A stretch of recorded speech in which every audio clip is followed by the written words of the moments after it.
a toda la audiencia de Serpent Metal Rock. Hoy nos encontramos con Dani y Chris. Ellos son Los Males del Mundo. ¿Cómo están todos? ¿Qué tal? ¿Cómo andan? Platíquenos un poco, porfis, de su proyecto. ¿Cómo inicia? Ya, nuestro proyecto arrancó a mediados del año 2016. Nosotros con Dani nos conocíamos ya desde hace más de una década, pero bueno, siempre queríamos hacer un proyecto junto y nunca nos daban los tiempos porque cada uno estaba en su banda. Y nada, en el 2016 se dio. A partir de ahí no paramos. ¿En qué momento encontraron el nombre para la banda? Bueno, eso fue justo en el proceso en el que estábamos casi al finalizar las grabaciones.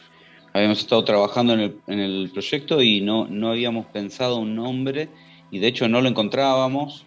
Habíamos probado algunas ideas en diferentes idiomas y no dábamos quizás con un nombre que sea representativo de lo que queríamos decir. Y digamos que ya llegando al punto, después de casi 3 años de estar trabajando en este proyecto y en las grabaciones, en ese momento fue casi como que el nombre de la banda cayó por decantación, apareció solo, digamos, por una cuestión que veníamos trabajando en las letras, el concepto del disco, y fue un comentario que hizo un amigo nuestro que nos estaba ayudando con la traducción de las letras, y dijo, la verdad las letras parecieran que están describiendo los males del mundo. Y ahí fue cuando nos dimos cuenta de que quizás el nombre de la banda estaba casi nombrándose por sí mismo, y decidimos dejarle ese nombre que nos pareció que iba muy bien con el concepto que veníamos trabajando. Hicieron un excelente equipo entre músicos y la producción. ¿Cómo fue el trabajo para lograr este disco? Nosotros teníamos el concepto bastante claro de entrada, ¿no? Ya sabíamos lo que íbamos a hacer desde el minuto uno. Pero obviamente nos llevó mucho tiempo porque teníamos que crear absolutamente todo de cero, ¿no? No solo la música y las letras y el concepto, sino también desde el lado técnico, ¿no? Entonces nos llevó bastante tiempo el hecho de poder crear los sonidos. Por ejemplo, Dani estuvo con las baterías haciéndolas golpe por golpe, ¿no? Y eso lleva mucho tiempo. Yo buscando el sonido de la guitarra, ¿no? Todo eso lleva tiempo. Y desde el lado compositivo decidimos hacer un disco que realmente nos guste a nosotros como fans de este género, ¿no? De decir, yo quiero escuchar un disco al lado de los discos que yo escucho y disfrutarlo de la misma manera. Y decidimos tomarnos el tiempo que fuera necesario hasta conseguirlo, hasta que los dos estemos completamente seguros de lo que escuchábamos nos gustara. Entonces se trabajó bastante de forma cíclica. ¿Qué quiero decir con esto? Que nosotros, como alguien que pinta, ¿no? Un pintor que vos te metés en el cuadro y de golpe salís un poco afuera para ver cómo está yendo, ¿no? Entonces nosotros escuchábamos la canción, tratábamos de ponernos del lado del que escucha y decir, bueno, ¿qué le falta? ¿Qué pide la canción? Obviamente con respecto a nuestro criterio, ¿no? ¿Qué pide? ¿Qué necesita? Si el riff no iba. Había noches en las cuales quizá no nos salía nada y nos volvíamos a nuestras casas con cara larga, ¿no? Dani prácticamente estuvo conviviendo en el estudio durante todo este tiempo y fueron noches largas, ¿no? Porque nosotros de día tenemos nuestro trabajo y de noche nos juntábamos, él venía tipo 8 o 9 de la noche, nos quedamos hasta las 6, 7 de la mañana y dormíamos 2 o 3 horas y cada uno se levantaba a su trabajo y era algo así. Pero todo ese sacrificio también ayudó a que nosotros conectáramos, ¿viste? Entonces yo creo que eso fue algo que también ayudó mucho, ¿no? El que los dos estemos tan conectados y con una meta en común. ¿Cómo fue trabajar, ya que, por ejemplo, su músico invitado no está en el mismo país que ustedes? ¿Cómo fue ese proceso creativo? Bueno, Nikita, él vive en Alemania, es el miembro fundador de una banda que se llama Der Riga in Freiheit, y somos amigos hace 10 años más o menos. Siempre teníamos ganas de hacer algo juntos, pero también él tenía una agenda muy apretada con sus grabaciones, de sus discos, giras y también producciones, porque él es productor. Y era como una materia pendiente que decimos, bueno, en algún momento tenemos que hacer algo juntos. Íbamos como siguiendo nuestras carreras a lo largo de los años, compartiendo nuestro material y quizás como una especie de adelanto, mirá lo que voy a sacar para el próximo disco, y como compartíamos un poco y siempre quedaba esto en el tintero de decir, tenemos que hacer algo juntos.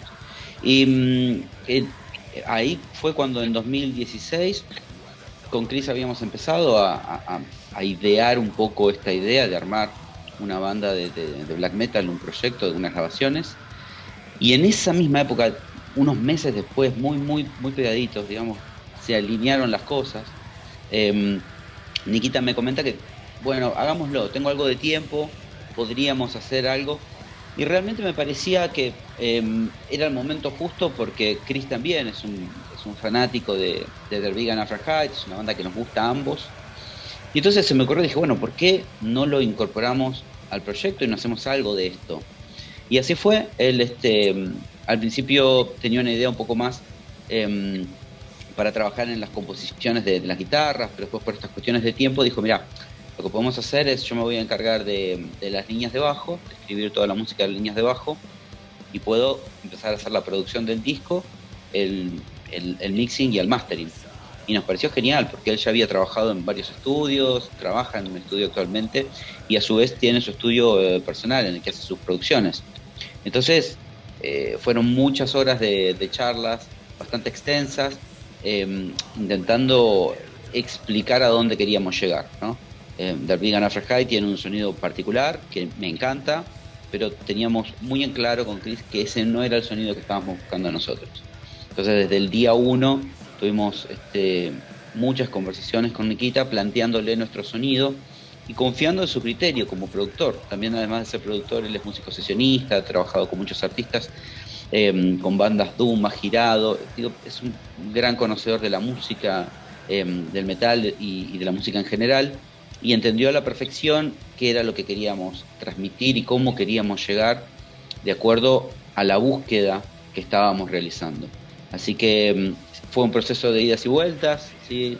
Medio que nos acostumbramos a esta dinámica. A veces trabajar con músicos en el extranjero tiene esa particularidad, que uno tiene que estar aceptando críticas, y algo que quizás en un estudio se resuelve en un minuto, tal vez a uno le lleva 1 hora y media redactar un mail para ser súper concreto de lo que quiere lograr, ¿no? Porque es difícil transmitir algo en relación a las sensaciones que produce el audio. Entonces, en este sentido, había un camino ya allanado.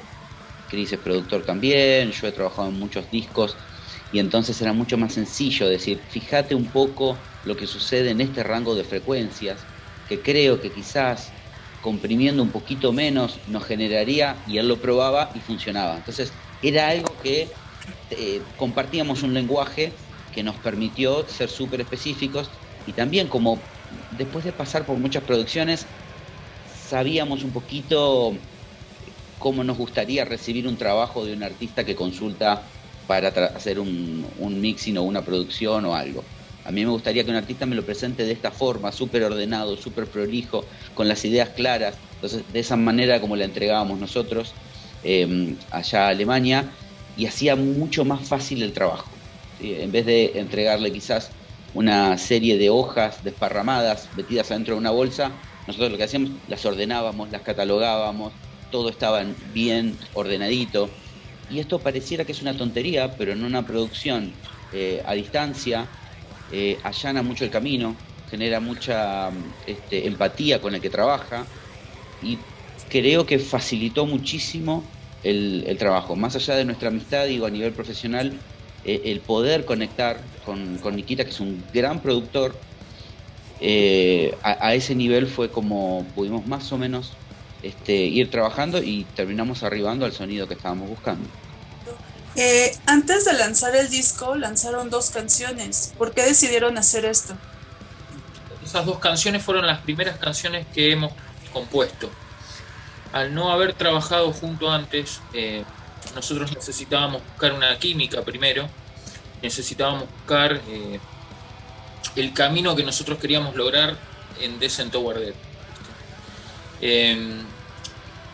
Si bien se grabaron todas en la misma sesión de grabación, fueron las 2 que grabamos, que quizá tienen un aire un poco más crudo, un poco más directas, y fueron como la antesala del concepto que nosotros queríamos lograr.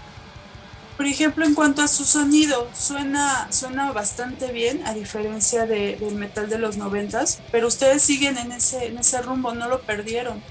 ¿En qué momento decidieron valerse de las nuevas propuestas en cuanto a sonido y demás, pero sin perder su estilo?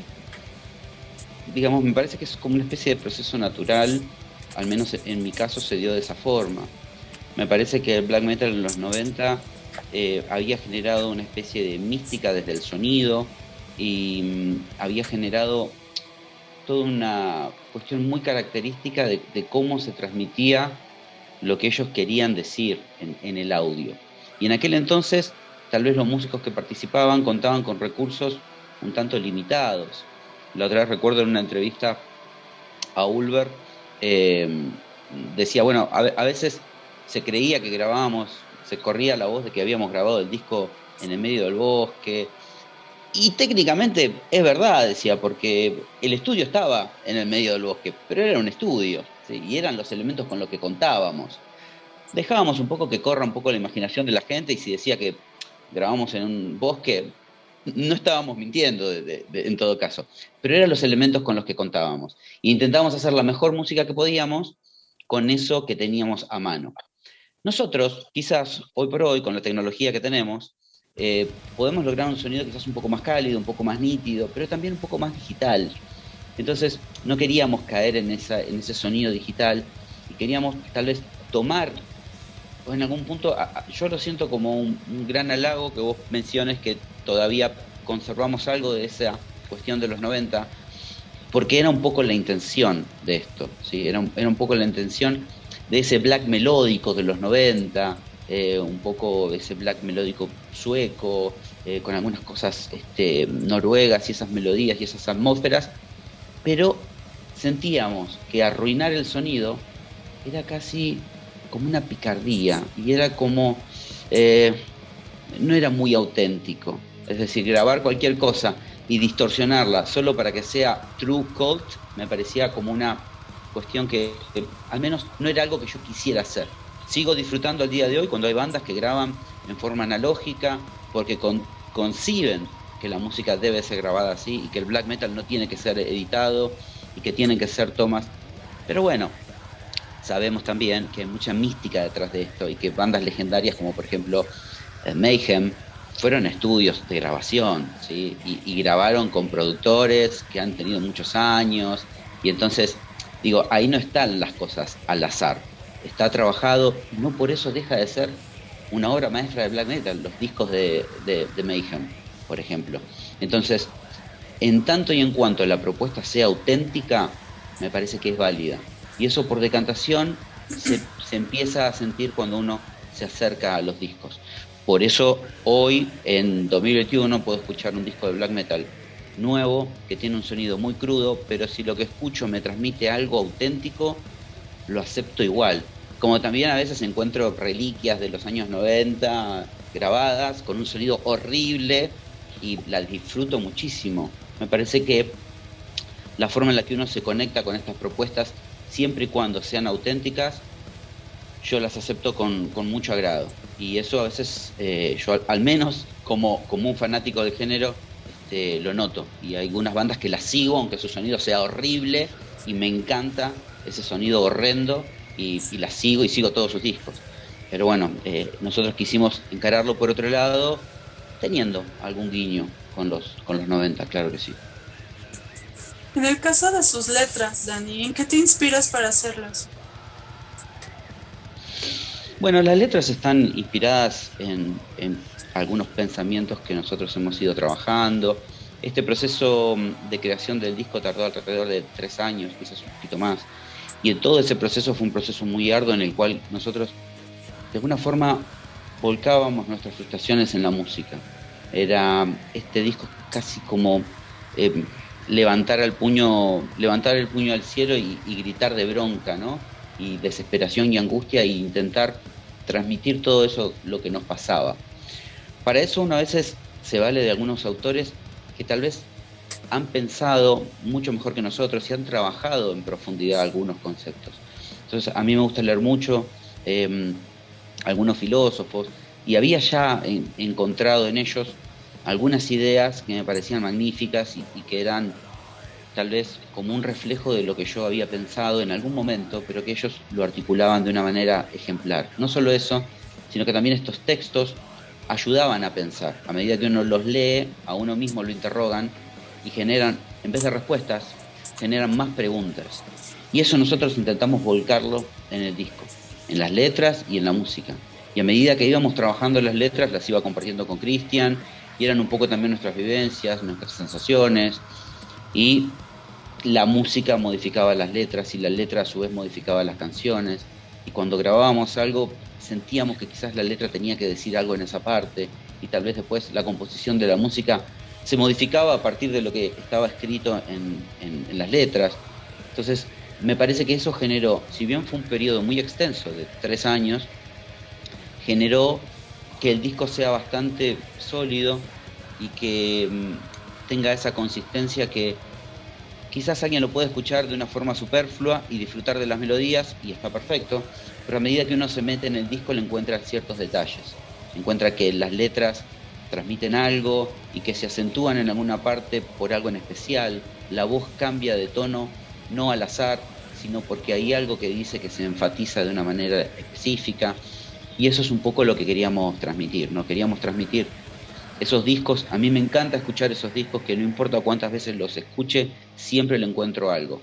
Entonces mi sueño era algún día, después ya de tantos años de estar en la música, poder crear un disco en el que aquel que tiene ganas de escucharlo siga encontrando cuestiones y detalles. Y hay algo que sucede que es aún mejor todavía, que nos llega en el comentario de mucha gente que escucha el disco, con una serie de interpretaciones a partir de lo que les sucede cuando escuchan el disco. Y que incluso hasta esas lecturas son mejores que las que uno mismo estuvo pensando al momento de crearlo, ¿no? Y me parece que ahí es donde sucede algo que es diferente y ahí es donde uno se siente quizás realizado como músico. Cuando lo que uno hace genera en el otro algo que lo mueve a pensar, a sentir y le genera sensaciones. Yo creo que si el músico no logra transmitir cierto movimiento de sensaciones en el que lo escucha, hay algo ahí que no sucede. Y estas sensaciones y estas emociones pueden ser desde rabia, bronca, tristeza, pero cuando esto sucede y cuando esto es visceral y realmente quien lo escucha lo siente, yo creo que es algo ahí que uno tiene que buscar como artista, uno tiene que ser movido para hacerlo. Y si no funciona por ese lado, entonces me parece que hay algo que está fallando. Claro, como lo acabas de decir, su álbum nos lleva de una sensación a otra y no aburre. Realmente puedes escucharlo todo sin tener la necesidad de, no, ya me aburrí y le cambiamos, ponemos otra cosa. Inclusive he escuchado reseñas muy buenas de ustedes y pues son metaleros desde, no sé, de varios géneros que no se encasillan en uno solo, hasta los llamados true, que en México es muy, muy dado eso. Y inclusive a ellos les ha gustado, ¿no? A pesar de que no tienen ese sonido a lo de antes que comentabas. Pero en realidad, esa es una de las mayores satisfacciones, porque nosotros no estamos vendiendo nada, no estamos forzando nada. O sea, lo que nosotros hacemos es esto, y yo siempre lo dejo bien en claro. O sea, nosotros estamos influenciados desde chiquitos, desde que fuimos creciendo, por ese metal extremo que fue surgiendo en diferentes lugares, que fue surgiendo en Europa y que fue surgiendo también en Latinoamérica, ¿sí? Con esas bandas que iban generando como un death metal cada vez más crudo, más agresivo, y toda esa melodía y melancolía que empezaban a aparecer en las bandas noruegas, que se animaban a jugar con esas melodías, quizás un tanto neoclásicas por momentos en las composiciones y después volcadas en la guitarra con la agresividad del sonido.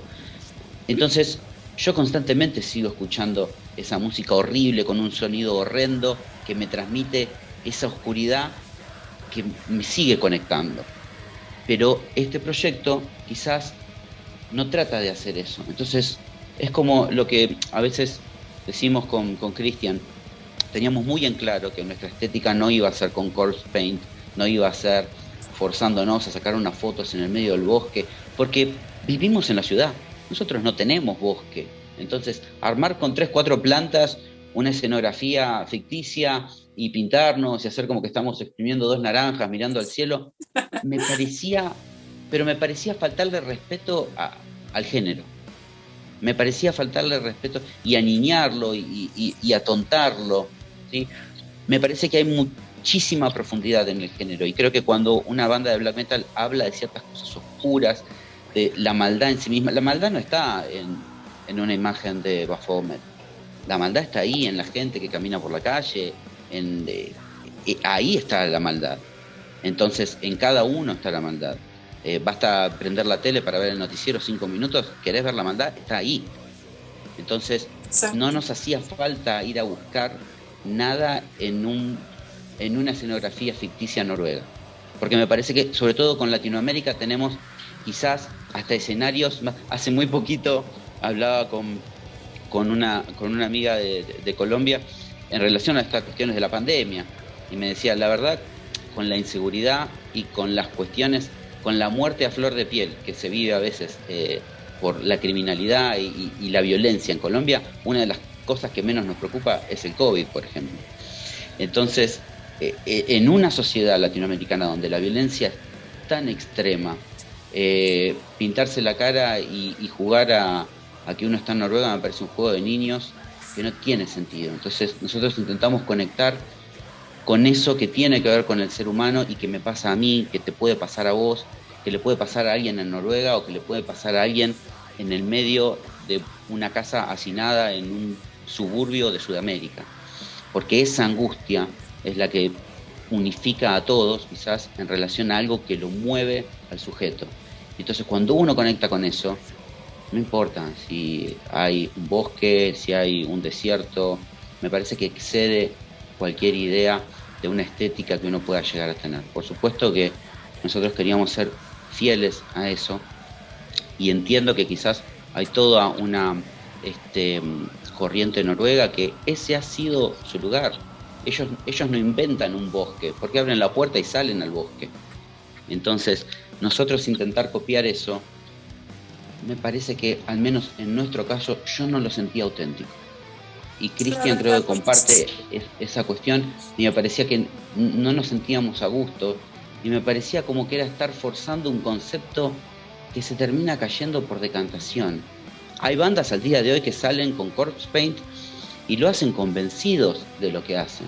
Una a mí de las bandas que me choqueó en vivo y de la cual siempre me parecieron maravillosos es Watain. Watain en vivo me parece increíble, personalmente me encanta su propuesta. Y ellos son satanistas y de repente tienen una estética muy ocultista, pero me parece que es auténtico. Yo cuando lo escucho al cantante hablar y explicar su proyecto, más allá que yo no comulgue con su idea de satanismo, me parece que es auténtico y que él habla desde un lugar distinto en el cual él se conecta de eso de una manera diferente. No me parece como una persona que está queriendo hacer otra cosa. Y eso me parece que en el black metal en los últimos años se había perdido. Y me parece que con Cristian en algún punto quisimos hacer algo distinto. No nos gusta andar diciendo qué hacer o qué no hacer. Intentamos hacerlo nosotros. Y el que lo entendía, genial. Cris, en tu caso, ¿a qué crees que se debe el éxito? Creo que es a la transparencia con la que nos manejamos Dani y yo al momento de trabajar. Nosotros queríamos hacer algo que nos gustara a nosotros como fans, algo que como te decía antes, ¿no? Que pudiéramos poner en nuestro playlist con las bandas que nos gustaran y escucharlo y decir qué bueno esto, ¿no?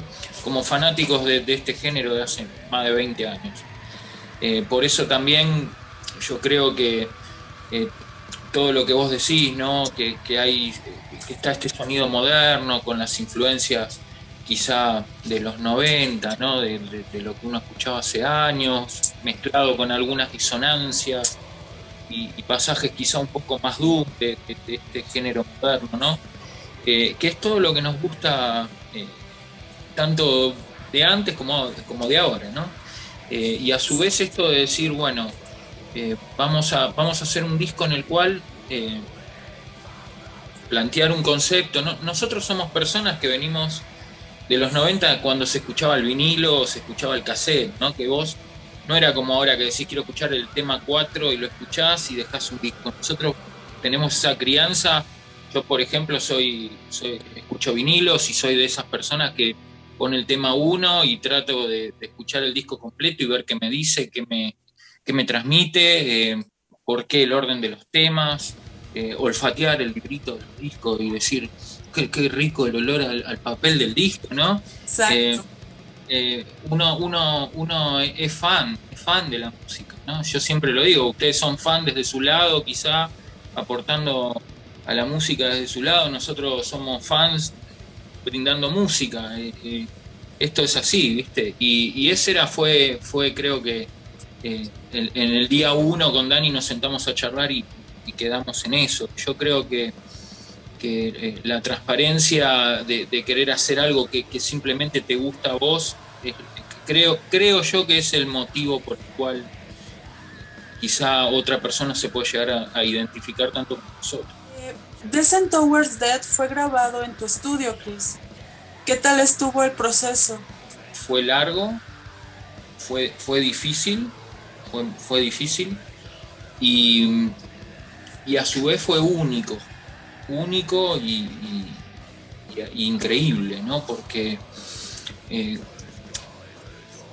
imagínate que nosotros, si bien con Dani nos conocemos desde hace más de 10 años, nunca habíamos trabajado juntos y Dani prácticamente se mudó al estudio, se mudó, hizo el sacrificio. Nosotros dejamos de ir al cine, dejamos de salir, dejamos de ir a tomar cerveza los fines de semana y era trabajar de lunes a lunes. Él venía todos los días de noche, trabajamos de día, los fines de semana él venía el viernes con su mochila y se iba el lunes a la mañana a trabajar.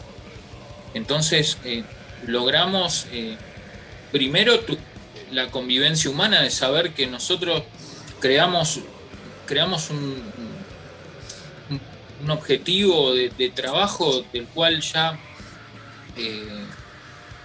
nos gusta, ¿no? Nos gustó una conexión única musical, que por mi parte, yo creo que a Dani le pasó lo mismo, nunca me ha pasado de ese compromiso y tener una meta única juntos, ¿no? De decir, vamos para el mismo lado, sí, esto es lo que queremos, sí, y los dos decir sí al mismo tiempo, ¿viste? Que no haya ningún roce, nada, que siempre sea todo en pos de la música, ¿no? Y el objetivo, la música. Yo creo que eso fue primero lo principal, ¿no? Y segundo, bueno, a armar todo este concepto desde cero que llevó noches y noches y noches, de las cuales, como capaz te decía antes, ¿no? Había noches que no salía ninguna idea, había noches que el concepto no nos cerraba, había días en los cuales nos levantábamos y escuchábamos lo que habíamos hecho el día anterior y decíamos, no es por acá, y luchar contra esas cosas, ¿no? Y decir, che, yo dormí 2 horas, hoy tengo que volver a ir al trabajo 10 horas y quizá no pudimos avanzar y así todo, decir, bueno, creo que todo eso nos unió y nos comprometió a decir, vamos por esta meta, incluso, ¿no? De decir, cabeza dura, decir, esto es difícil, bueno, vamos a superarlo juntos y no vamos a parar hasta lograrlo y no importa el tiempo que tardemos hasta lograr lo que realmente queremos. Entonces, yo creo que esa fue la ventaja de trabajar en nuestro estudio, de tener el tiempo que nosotros queríamos, pero por otro lado te trae estas cosas de decir, bueno, es una convivencia, es mucho tiempo de estar juntos, ¿no? Y así todo con Dani hasta el día de hoy creo que es uno de los pocos discos que creo yo, por lo menos a mí a nivel personal, yo lo sigo escuchando y no me cansa. Vos generalmente escuchás un disco que estuviste haciendo durante 3 años y lo sacaste y no lo querés escuchar por 3 meses, ¿viste? Decís, no quiero saber más nada. Y en este caso no fue así. En este caso nosotros lo seguimos escuchando todos los días. A veces yo hablo con Dani por teléfono y lo está escuchando de fondo, ¿viste? Entonces yo creo que también nos permitió esta libertad de poder hacer lo que queremos, ¿no? De tener un estudio propio para trabajar, lograr eso. Y después con respecto a también, como decía Dani anteriormente, tener esa cuestión de crecer también personalmente como productores y generar todo esto de trabajar de forma prolija, ¿no? Obviamente con la ayuda también de Nikita, los consejos de Nikita, como para entregarle todo de una manera prolija, ¿no? Y ya como pensando un paso adelante de decir, bueno, Nikita lo va a necesitar de tal forma y nosotros ya adelantarnos a eso como para alivianarle el trabajo a él, ¿no? Entonces yo creo que trabajar en nuestro estudio fue una ventaja enorme para lograr el producto final. Con todos estos contratiempos, ¿en algún momento pensaron en dejarlo, en decir, no, ya, creo que ya fue suficiente, no sé? En la mitad de camino uno se da cuenta a qué tren se subió, y ya que estás ahí, ya en ese punto ya es demasiado tarde bajarte. Porque fue un disco en el que tuvimos una idea muy... fue muy ambicioso lo que queríamos hacer y dijimos, bueno, vamos a dejarlo todo y hasta no estar conforme no lo soltamos. Y firmes a esa premisa lo hicimos. En la mitad del recorrido en algún punto decís, ¿para qué me metí acá?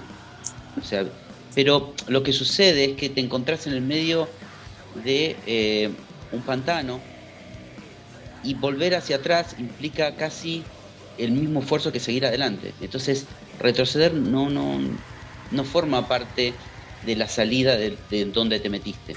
El único camino es terminarlo. El problema es que si lo terminás a medias, todo el esfuerzo que hiciste no valió la pena. Entonces, todo ese sacrificio que uno hizo habrá sido en vano si no lo llevas hasta el final. Y entonces cuando decimos que uno se la juega entero y lo deja todo, tiene un poco que ver con esto. Parece algo una tontera, y quien lo escucha quizás piensa que es una tontería, pero cuando tu vida gira en relación a tu compromiso que tenés con algo, es difícil entenderlo si no estás ahí. Entonces, cualquier músico puede entender lo que yo estoy diciendo, sobre todo en Latinoamérica, donde quizás para comprarte un instrumento tenés que renunciar a tus vacaciones, ¿sí? Y para poder trabajar arduamente en un disco tenés que utilizar tu tiempo libre. Y siendo un músico de metal extremo en Latinoamérica, puede que nunca tengas tiempo libre, porque el tiempo que tenés después de trabajar lo volcás a tu trabajo, que es la música. Y si no estás viviendo como productor o como músico profesional, lo único que haces es cambias de un trabajo a otro, y entonces nunca dejas de trabajar. No tenés ni feriados, no tenés ni fin de semana largo, no tenés vacaciones, porque cuando tenés vacaciones decís, por fin tengo 15 días para poder resolver esta canción. O sea, yo no concibo la idea de tomarme. Yo, de hecho, suelo tomarme vacaciones cada 4 o 5 años. Y muy en contra de mi voluntad, porque estoy pensando que tendría que estar haciendo esto o tendría que estar haciendo lo otro. No me lamento de esto, y es como una decisión que uno toma, ¿sí? Pero digo, hasta ahí es donde llega quizás la voluntad de uno, o tal vez la testarudez, o quizás el carácter. Y es difícil porque a veces es una vida bastante solitaria. ¿Quién puede acompañar a un loco que lo único que quiere hacer es trabajar detrás de un sueño, detrás de un proyecto?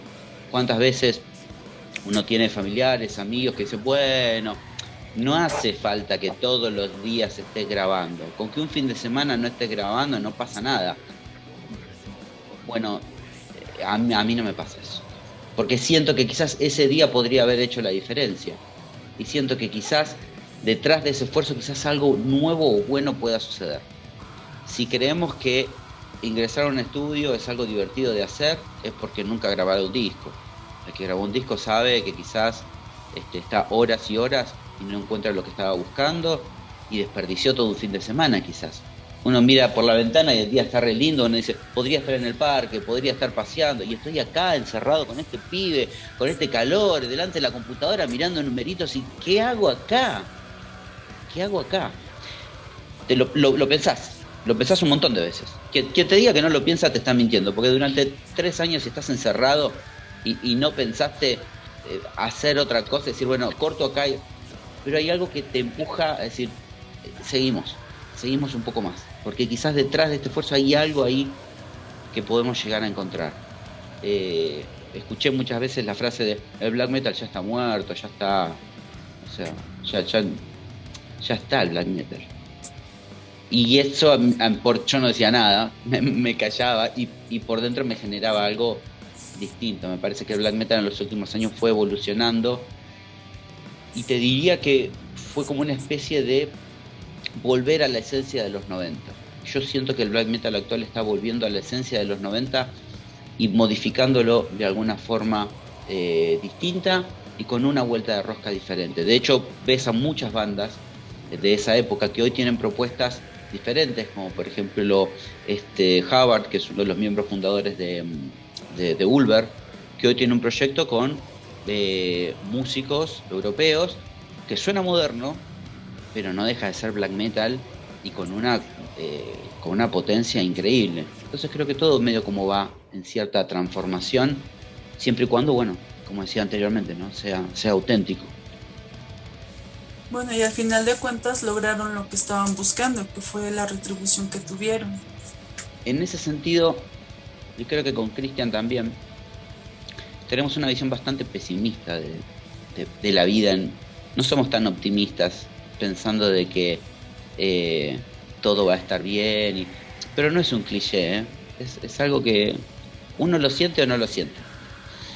Y realmente yo creí que la gente no lo iba a entender el disco y que no le iba a llegar a mucha gente. Yo con Cristian decía, no sé si la gente, de hecho muchos amigos, compañeros de la música, de la vida me decían, no tardes tanto en escribir una letra. Hay letras que he tardado, no sé, 4 o 5 meses en escribirlas. Y me decían, no tardes tanto, es black metal. Gritas un par de cosas y ya está. Y yo sentía mucha rabia por eso, porque la única forma de cambiarlo es intentando hacer algo diferente. Y entonces, no todos escriben así nomás. No todos dicen frases sin sentido para que conjugue con la métrica. Entonces, me parecía importante romper con eso. Y con Cristian hablábamos de esto, ¿no? Y yo decía, ¿se sentará alguien a leer las letras? ¿Intentará alguien comprender por dónde pasa lo que sucede en el disco? No sé si serán muchos, pero aunque sean un puñado, yo quizás no puedo dejar de hacerlo, porque yo no me permitía que esto sea de otra manera. Y dejamos ahí algunas cosas en el disco, como medio muy cerradas. Y yo la verdad, una de mis mayores sorpresas fue que la gente le había prestado atención a las letras, por ejemplo. Yo no creí que eso iba a suceder. Creí que no.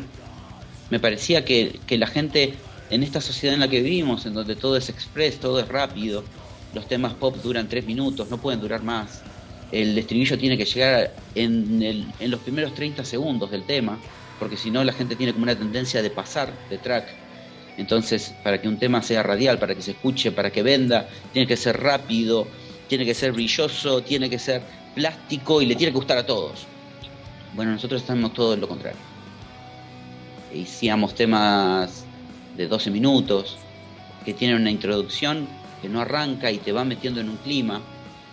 Es una propuesta totalmente diferente que creí que nadie la iba a entender.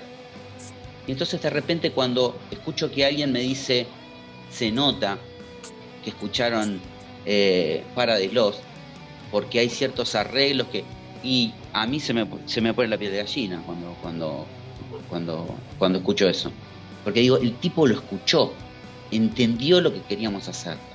Porque yo no le dije a nadie, bueno, este arreglo de guitarra está influenciado en este tema o en este tema.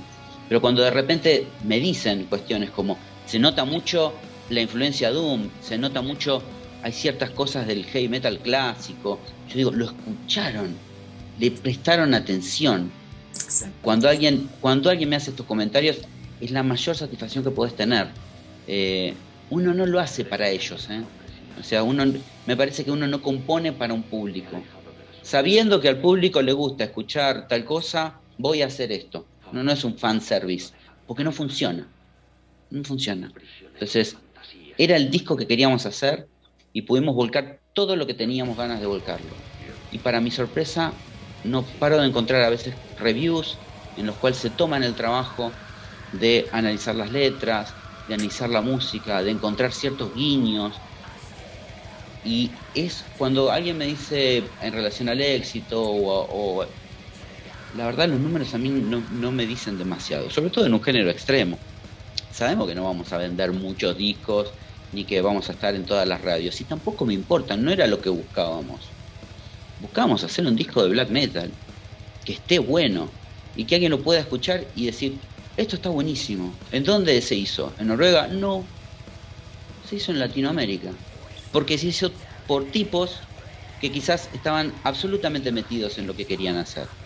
Entonces, es independiente en dónde estás, en tanto y en cuanto vos te conectes con lo que querés hacer. Y entonces, quizás por eso, yo estoy viendo últimamente muchas bandas de Latinoamérica que están con una propuesta increíble y gratamente me gusta ver ese fenómeno.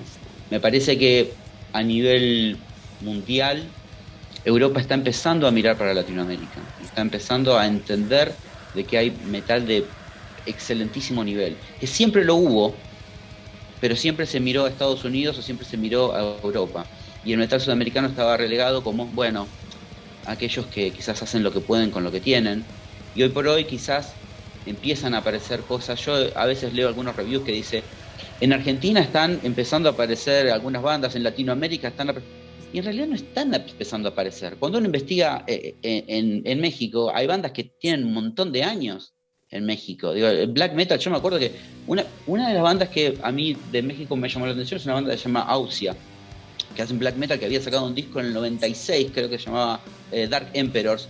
Cuando yo conseguí ese disco, yo creí que eran noruegos. Y te digo, tenía una copia pirata que había conseguido en tape, porque no había podido conseguir el CD, que de hecho creo que salió editado hace muy poquito. Y toda la vida creí que eran noruegos, hasta que me dijo, no, son de México. ¿Son de México? En el año 96, haciendo un black metal que en ese momento sonaba como lo que se estaba haciendo en Noruega. Entonces ahí te das cuenta de que quizás mucha gente está mirando a otro lado, como esas bandas que lanzan copias muy, muy concretas y muy chiquitas. Bueno, un black metal para pocos. Sí, bueno, se entiende. Me parece que es interesante cuando el black metal es para pocos, porque tal vez pocos se pueden conectar con eso en relación a la propuesta. Pero esa elite, no sé si es tan así. Tal vez termina siendo acotada y reducida, porque poca gente se puede acercar o poca gente conoce, tal vez. Me gustaría saber bajo qué sello salió su disco. Nuestro disco salió bajo Northern Silent Production, que es un sello alemán. Siempre que le hemos enviado un mensaje nos ha contestado a la brevedad y siempre está predispuesto para con nosotros. La verdad estamos conformes. ¿Quién les hizo el arte? El arte de tapa está a cargo de Matt Lombard. Matt Lombard es un artista estadounidense que él ya trabajó con varias bandas internacionales, como Credo Field, trabajó muchos años con Credo Field, trabajó con Mortis, con Combi Christ. Es un artista que viene trabajando ya hace muchos años y siempre veníamos siguiendo su trabajo, y con Chris pensábamos que era quizás interesante ubicar algo medio similar a lo que él estaba haciendo, que podría ir con nuestro concepto artístico, hasta que un día dijimos, en vez de buscar algo que sea similar, ¿por qué directamente no le escribimos y le preguntamos si le gustaría de alguna forma ser parte de su arte de tapa. Y la verdad se enganchó muchísimo, le gustó. De hecho, al día de hoy seguimos siendo amigos, charlamos frecuentemente y se conectó muchísimo quizás con nuestra idea, ¿no? Él tiene esta cuestión muy oscura que la transmite muy bien en su fotografía y en sus partes de diseño, y me parece que la propuesta que él estaba aportando al disco le sumaba un plus desde lo visual que iba en íntima consonancia con lo que nosotros queríamos transmitir desde lo musical, ya que no son imágenes ni satanistas, tienen que ver con esa cuestión oscura y oculta que en algún punto refleja esa oscuridad del alma humana. ¿Planean hacer alguna gira? ¿Tocadas en vivo?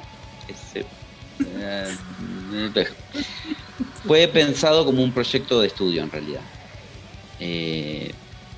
Pero ahora estamos empezando a pensar que quizás podría existir alguna posibilidad de tal vez armar un line-up para quizás llevar al en vivo. Podría ser una posibilidad. Con Chris venimos trabajando en varios proyectos paralelos a y uno de ellos era un proyecto black, un poco más directo, un poco más sencillo, más crudo, orientado para ser presentado en vivo y salir de gira.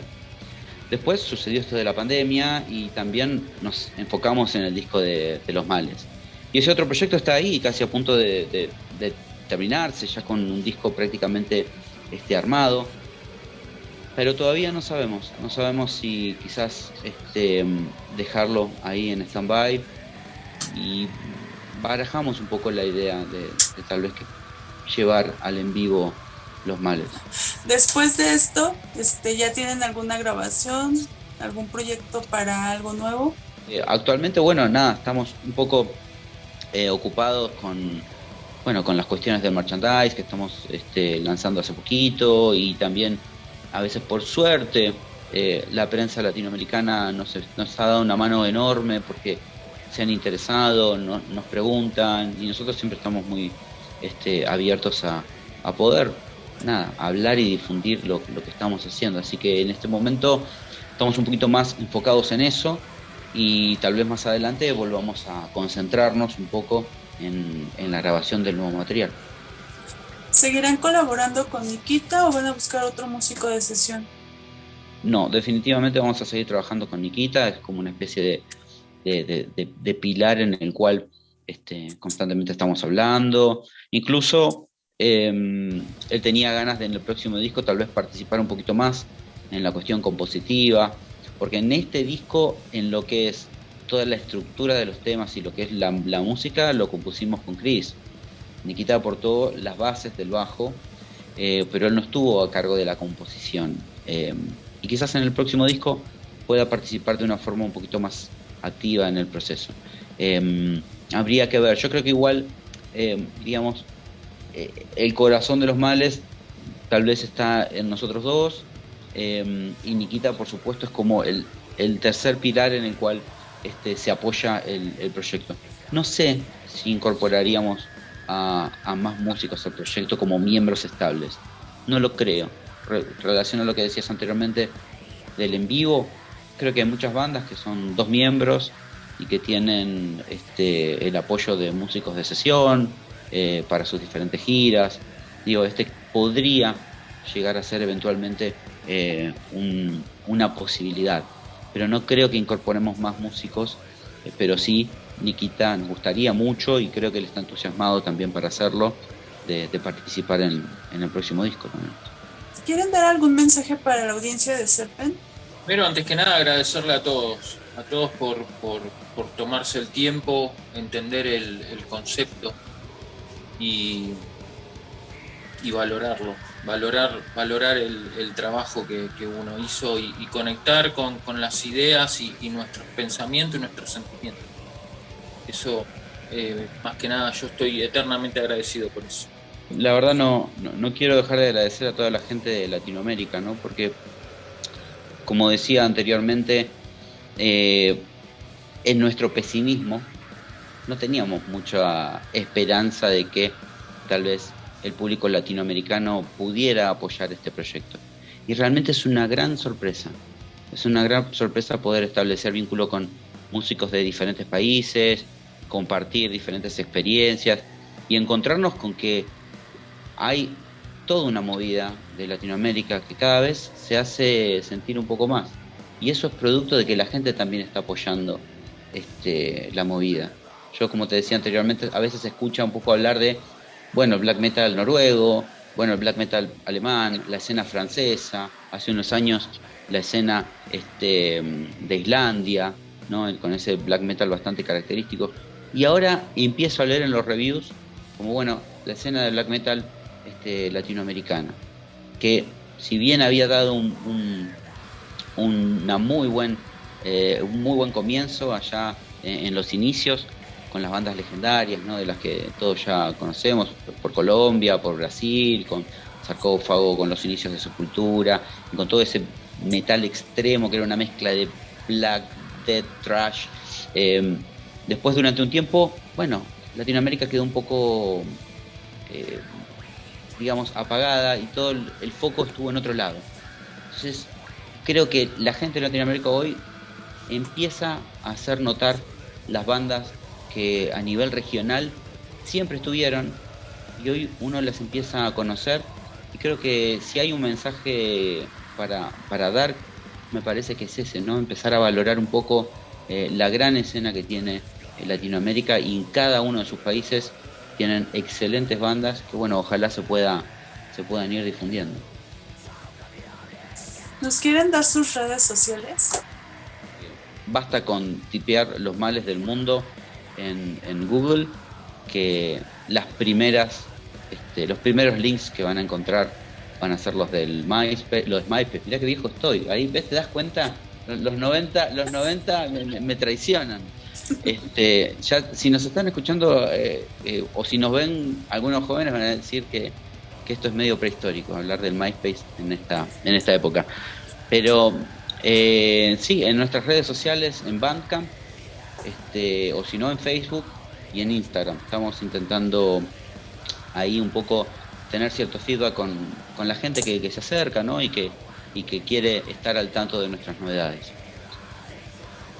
Les agradezco mucho por su tiempo y les deseo mucho más éxito. Pues nos vemos hasta la próxima.